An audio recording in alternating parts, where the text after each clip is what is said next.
Question number 10.5. In Young's double slit experiment using monochromatic light of wavelength lambda, the intensity at a point on the screen where the path difference, question में क्या रखा है कि अगर path difference lambda है तो उस case में इंटेंसिटी के यूनिट है.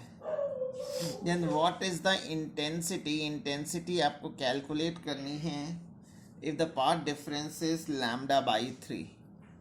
देखिए मोस्ट इम्पॉर्टेंट क्वेश्चन है, बोर्ड में बहुत बार आया हुआ क्वेश्चन है. तो देखिए इंटेंसिटी का फॉर्मूला जो होता है, since intensity I is equal to formula होता है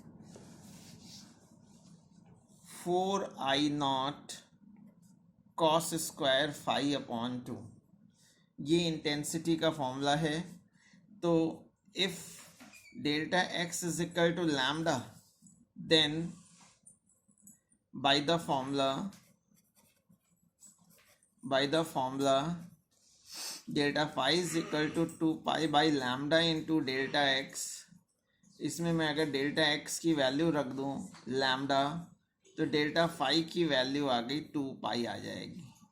देयरफॉर फ्रॉम इक्वेशन 1 अगर मैं यहाँ i की जगह i1 रख दूं तो ये 4I0 कॉस स्क्वायर फाई की जगह 2 पाई रख दूंगा, 2 पाई अपॉन 2.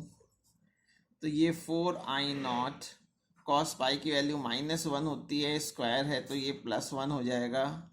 तो ये 4I0 आ गया.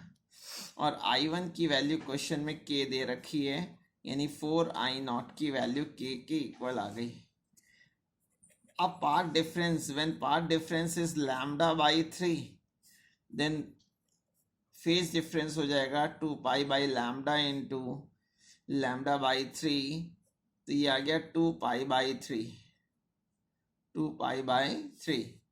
देयरफॉर इंटेंसिटी आई जो हो जाएगी, फॉर्मूला होता है 4I0 cos square phi upon 2.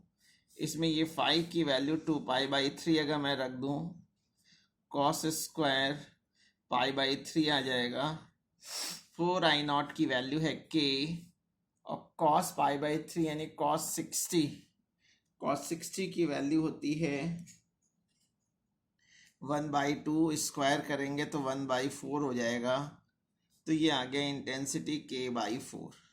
Important question है ये, काफ़ी आया हुआ है ये क्वेश्चन. ना क्वेश्चन नंबर 10.6. इसमें कह रहा है beam of light consisting of 2 wavelength.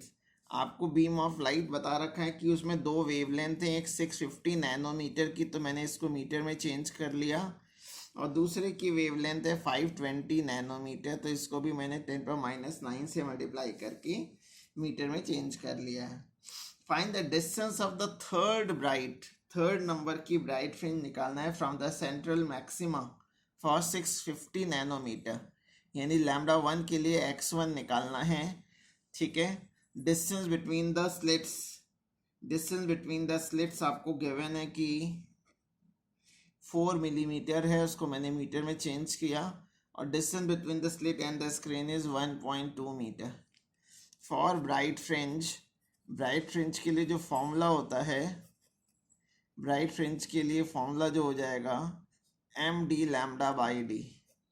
इसमें अगर मैं वैल्यू रख दूं, m की वैल्यू 3, कैपिटल D है 1.2, लैम्डा 1 है 650 इंटू 10⁻⁹ अपॉन स्मॉल d की वैल्यू है 4 इंटू 10⁻3. 4 से 1.2 को 3 टाइम्स कैंसिल कर दिया, और इसको अगर सॉल्व करें तो इसकी वैल्यू आ जाती है 585 इंटू 10⁻⁶ मीटर, या 580.859 मिलीमीटर. ये आपका थर्ड ब्राइट फ्रिंज की पोजीशन आ गई. अब इसके सेकेंड पार्ट में कह रहा है what is the least distance from the central maximum where the bright fringe due to both the wavelength coincide. ठीक है, यानी कहाँ पे लीस्ट डिस्टेंस क्या होगी कि दोनों की ब्राइट फ्रिंज कोइंसाइड करें. तो इसके लिए ये फॉर्मूला यूज करते हैं फॉर बोथ फ्रिंजेस कॉन्साइड, अगर आप चाहते हैं कि दोनों की फ्रिंजेस कॉन्साइड करें तो दोनों की डिस्टेंस सेम होनी चाहिए, then x1 is equal to x2, यानी n d lambda by d1 is equal to होना चाहिए n2 d lambda by d2। तो ये d1 d2 सेम होंगे, d1 ये सेम हो जाएंगे, तो ये आ गया n1 lambda 1 is equal to n2 lambda 2।